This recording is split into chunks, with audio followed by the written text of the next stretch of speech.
Hello, welcome to episode 44 of the Daily Disney Podcast. Thank you so much for joining us and for being here. First off, I'm so thankful for all of those that have liked and subscribed to the podcast.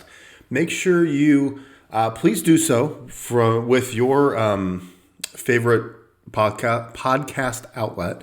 And also make sure you give us a follow and a subscribe on YouTube. Just search for the Daily Disney Podcast.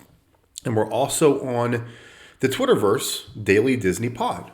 So now that we got that all out of the way, we are on episode number 44.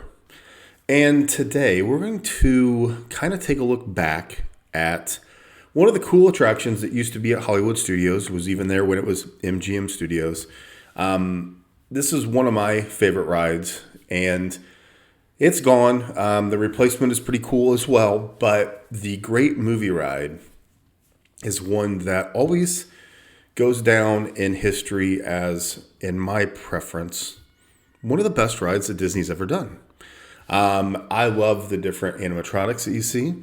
I love the story where your tour guide gets whatever it is, taken by the mob, or whatever it is behind the scenes, and you kind of have to roll with the bad guy for a few minutes. But all the scenes they were just so cool from the very beginning all the way through. And we're going to go through the scenes and kind of talk about them all. But all of them with Alien and the monster coming down, the Wizard of Oz, just the music, everything through the whole ride was really cool. So let's jump right into it. The Great Movie Ride was a dark ride located at Disney's Hollywood Studios in Orlando, Florida. The attraction employed the use of audio animatronic figures, practical sets, live actors, special effects, and projections to recreate iconic scenes from 12 classic films throughout motion picture history. The attraction, which debuted with the park on May 1st, 1989, was inside the park's replica of the Chinese Theater, one of Hollywood's most famous movie places. The Great Movie Ride was originally developed by Walt Disney Imagineering as a pavilion for the Future World section of Epcot. Under the direction of Michael Eisner and Marty Sklar, the concept was expanded into a third theme park that included the dark ride as its centerpiece. To accurately represent a broad spectrum of cinema, Disney also incorporated films from outside its own library through the licensing agreement with MGM and Turner Classic Movies that sponsored the attraction the final 2 years of its operation. Robert Osborne, the TCM film historian, was the attraction's host. The Great Movie Ride closed on August 13, 2017, becoming the last operating attraction from the park's opening day to close. It was replaced by Mickey and Minnie's Runaway Railroad. So, everybody's heard the story. Everybody understands this was going to be in Epcot, was going to be over in Future World. But they kind of had the big picture thinking of, let's turn this into a park. And I'm glad they did. Really cool to not only have that third park at the time. Now there's 4, obviously. But it was one of those that the Great Movie was just kind of the center of the whole park. So the Great Movie Ride was inspired the creation of Hollywood Studios. It was revealed that the Great Movie Ride was planned as a main attraction in the show business pavilion at Epcot called Great Moments at the Movies. Michael Eisner and Marty Sklar decided the idea was strong enough to go and put it into an entire theme park, with this being the centerpiece. The idea was for the ride was expanded, and the Disney MGM Studios went into official development. The attraction used the likeness of numerous living and deceased actors to be recreated by WDI, Walt Disney Imagineering, as audio animatronics. There were different things going on. John Wayne was there. There was a Western segment with Clint Eastwood. A bunch of different things were planned here through the entire way. Plans for the Great Movie Ride to be the main attraction for MGM Studios' Europe theme park, which was scrapped early due to financial difficulties. But this was one where they kind of loved this idea and were going to put it everywhere. They really wanted to bring the movie ride to California. They wanted to bring it into a Disney MGM Studio backlot project. it was really never built, never really even done. The plans for the ride to serve as a centerpiece for the proposed Hollywood Land at Disneyland, which would have been added to the park during the planned Disney decade in the 90s. Due to budget cuts, that was canceled, and plans called for the ride to be built as part of the Hollywood Pictures backlot area of Disney California Adventure at the Disneyland Resort. But again, budget cuts scrapped this before it really got off the ground. The original ride was going to be Great Moments at the Movies, presented by Sears Roebuck and Company, the Walt Disney Company, and the retailer. Announced a 10-year joint marketing and licensing agreement in November of '87. Sears would sponsor the park's signature attraction and a Hollywood showcase store. However, these plans were scrapped before the park's opening. Coca-Cola stepped in as the attraction sponsor and became the Great Movie Ride to reflect it was a ride, not a movie. Despite being housed in a replica of the movie theater, it was still a ride. In the late 80s and the early 90s, Disney was interested in purchasing the Muppets. Walt Disney Imagineering developed a Muppet-themed land for MGM Studios called Muppet Studios. The land was to feature 2 attractions. One was the Muppet Vision 3D, and the other one was the Great Muppet Movie Ride, a parody of the Great Movie Ride featuring Muppet characters reenacting such famous films as Frankenstein, Peter Pan, and a few things like that. Fortunately, Jim Henson died, and that area kind of went away. They did acquire the Muppets. They do have Muppet Vision 3D, but they scrapped the Muppet Movie Ride, basically.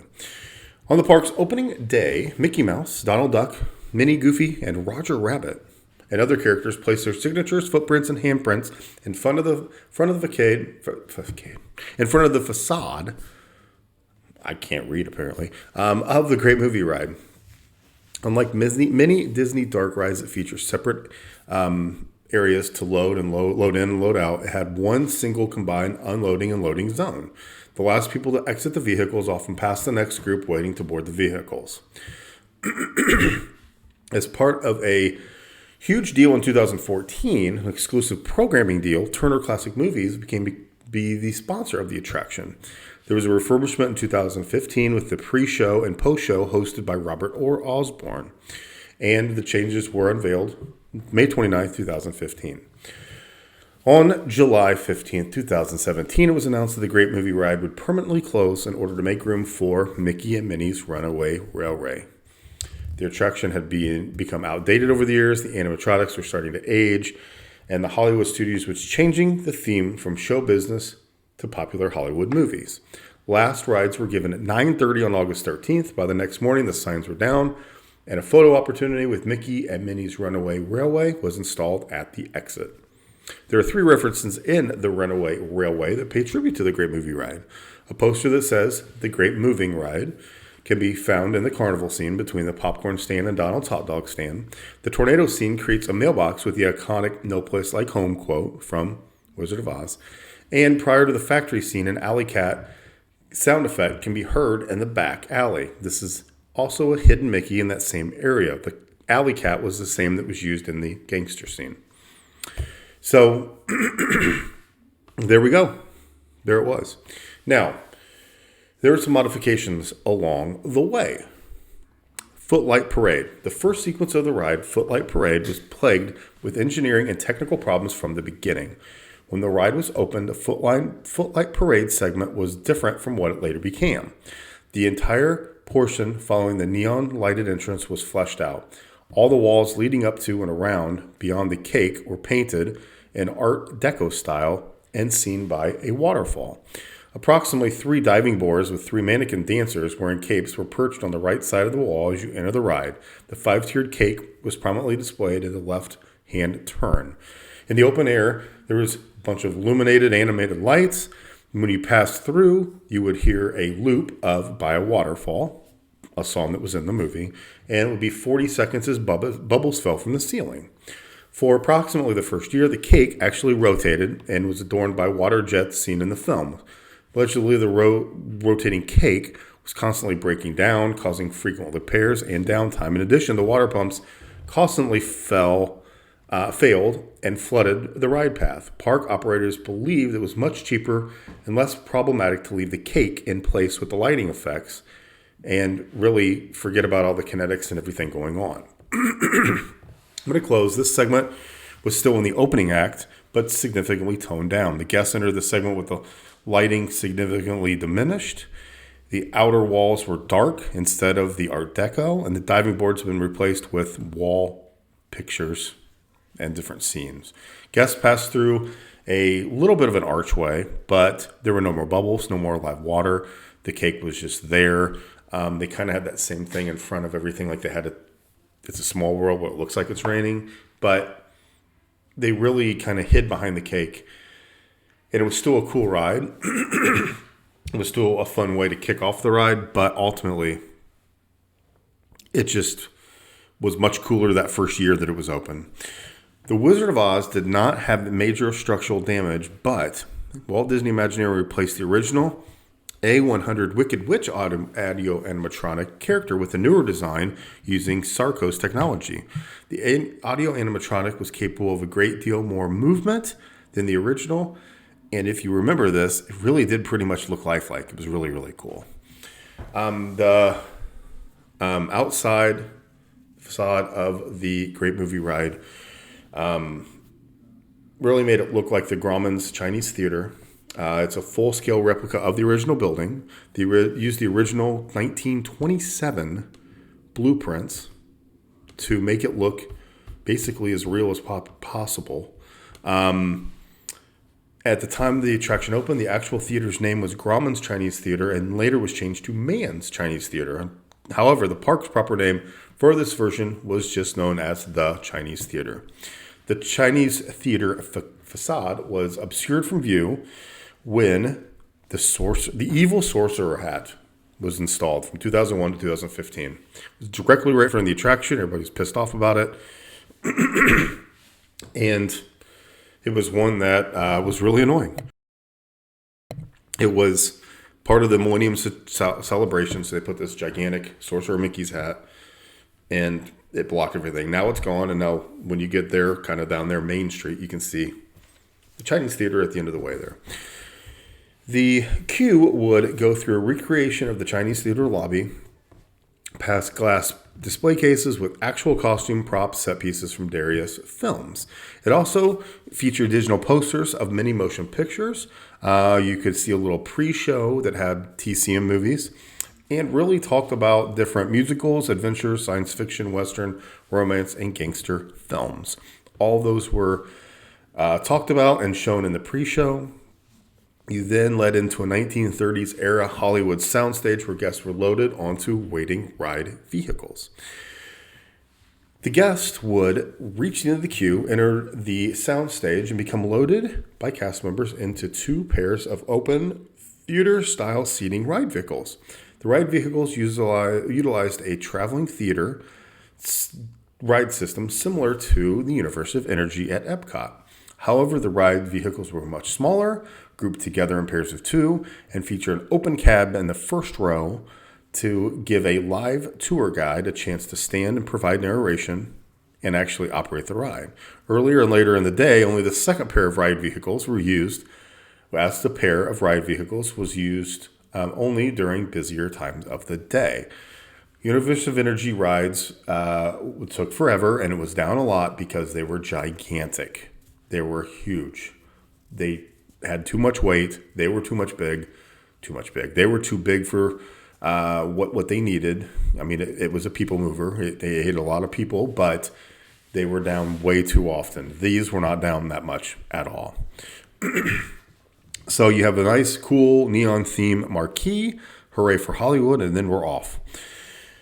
Okay, the first genre of films were musicals. We already talked about Footlight Parade. The next musical scenes were by Gene Kelly, Singing in the Rain, and Mary Poppins, Julie Andrews, and Dick Van Dyke with Mary Poppins. The next scene is a tribute to gangster films. The ride vehicle passes through the dark and seedy backseats of 1930 Chicago and past an audio animatronic, James Cagney from Public Enemy. When both ride vehicles are in use, one continues on to the next show scene past a green light above a tunnel, and the other one would stop in the seedy part of town. Remember that traffic light that would go from green to red. While stopped, the live gangster named Muggsy, or Muggsy with an I, if it was a female, and their audio animatronic companions, Squid and Beans, showed up to get involved with the shootout. They would then take over the ride vehicle and be on their way. Then you would enter the Westerns. You'd see Man with No Name, which is Clint Eastwood, John Wayne, and all kinds of different fun like that. The gangster ignores the shootout and continues on to the next scene, which we're continuing on. So basically then we get to Alien. Last part. So you had, when they had two different ride vehicles, you would kind of flip-flop. One would be taken over by the gangster in the first scene, and the second one in the second scene. And you kind of go back and forth, depending on which ride vehicle you were at. So the shootouts are done. Now this is the same for the rest of the ride. Then you get to Alien. Sigourney Weaver holds a flamethrower, and she gets ready to take on the mother of all aliens. And the alien attacks the guest popping out from the ceiling. Really cool, actually. Pretty cool animatronic. The ride vehicle next enters the scene. It's set in ancient Egypt, tomb filled with snakes. They are in a scene from Raiders of the Lost Ark. And Indiana Jones, which is Harrison Ford, and John Rhys Davis, Sala, are struggling to lift the Ark of the Covenant. A second room within the temple features a large altar in the form of an ancient Egyptian god, Anubis.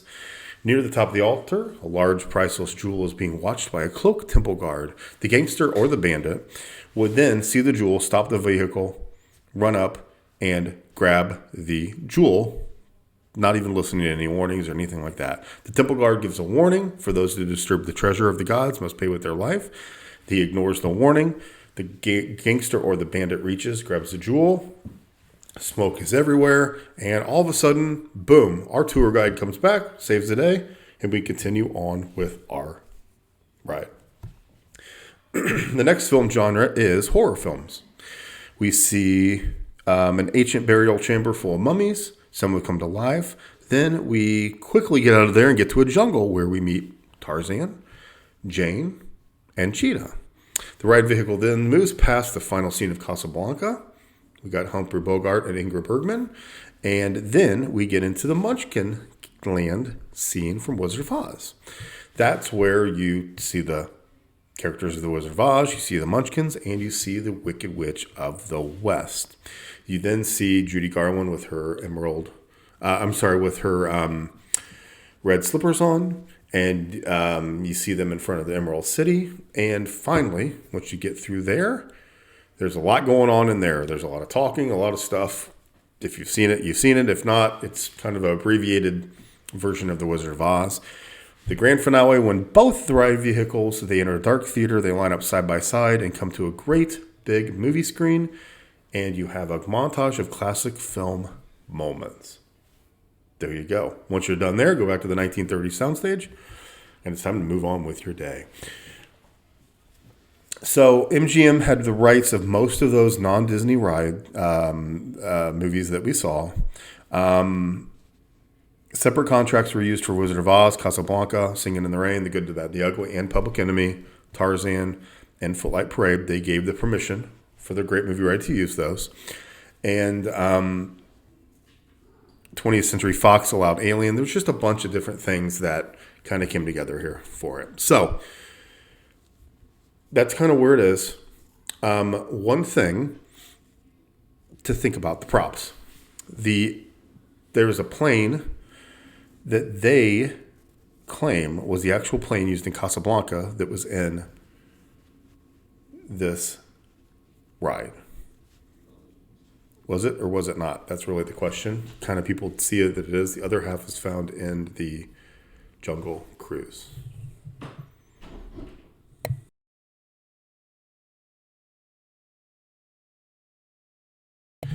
So that is the whole thing kind of wrapped up. there are different pieces of basically let's go back to the very beginning. In the ride queue, you'd see the dress from Judy Garland in a different movie called In the Good Old Summertime. You saw Rose's dress from Titanic. You saw different things from Nightmare on Elm Street, things from Star Wars, Who Framed Roger Rabbit, Indiana Jones, Casablanca, Sound of Music, things like that. So a lot of things that you would see at the beginning of the ride. And really, honestly, I would argue that it's not only one of the best because it was there on opening day. I think it was really cool because it really took you from start to finish. It introduced me to a few of these movies that I'd never seen before. So that part was fun, but also it just screamed that like classic Disney dark ride. I know I keep going back to that 1,000 times, but like it was the ride where you can just go sit down for 15, 20 minutes, however long it was, and really, where does it say? It doesn't really say. Oh, here we go. 22 minutes. 22 minutes. See a bunch of cool animatronics, audio animatronics. You have a bunch of cool songs stuck in your head. I liked it a lot. I think it was cool. It was a must ride every single time we were there. Every single time we rode it. Would the kids enjoy it today? Probably not. It was getting outdated. I mean, my kids don't know Casablanca. They don't even know. They know Wizard of Oz, but not, like we did. Tarzan, they know the animated movie rather than the original. So what I wish they would have done is they put a Mickey Mouse ride in because they said, we want Mickey Mouse. Why didn't you just turn it into a Disney, great movie ride at Disney or something? Just use all the Disney rides. And then you kind of bring those to life. That's what I wanted. I thought it'd be cool where you actually would, that Tarzan real life scene there, turn it out and turn the characters into real animatronics. I think you could do that. I think it'd be cool to do. I mean, they did it for Toy Story, right? They brought the movie to life. Bring all the other movies to life. So that's just my thinking. But really, I just wanted to dig into it a little bit. I know that there's a ton of different things out there, a ton of different people talking about different rides and what's going on. And there's so much going on right now. It's January the 19th, so we're right in the middle of kind of that weird couple month period where there's a bunch of people there, but then there's not. And it's busy and it's not. And before spring break, and then also the Festival of the Arts just kicked off. So a lot of people were down there talking about that. Popcorn buckets are still nutty, but I just want to spend some time on one of the rides that I loved, one of the rides that I really miss, and I really think that they would have, wish they would have changed it a little bit. The Mickey ride looks cool, but I think they could have done a little bit more. But anyway, that's it. That's our breakdown of the Great Movie Ride. Let me know what you think below. Comment below. Let me know if it was a ride that you rode, if it was a skip, if it was a must ride, if it's one of those where you never even cared about it, or if you're kind of like me and you see it and you're like, oh man, that'd be fun to go on. But there are tons of great videos out there, tons of great video in that last day, that last evening. A lot of people were able to get out of their rides and kind of walk through. So a lot of good picture and a lot of good video for that. So again, please make sure you are subscribing on your favorite podcast outlet. Follow us and subscribe on the YouTube channel, Daily Disney Podcast, and then Daily Disney Pod on Twitter. Thank you so much for tuning in, and we'll talk to you later.